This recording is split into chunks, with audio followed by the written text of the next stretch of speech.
honed that.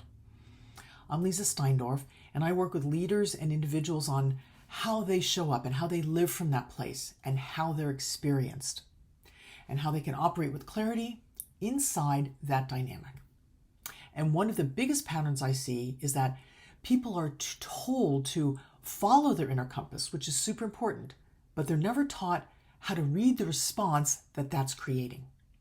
So they either stay focused only on their internal experience and they lose awareness of how that actually lands in the world, or they overcorrect and they shape themselves around those external expectations, especially in show business, right? But not only, also in private life. And then they lose connection to their own inner compass.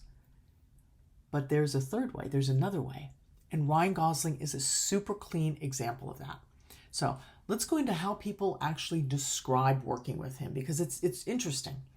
This is where the pattern becomes really visible. So he had a director, Nicholas Winding Refn, who worked with him on Drive. And he said something super telling. He described Gosling as someone who understood that the character didn't need to explain himself. That actually, the less that he did, the more powerful the presence became.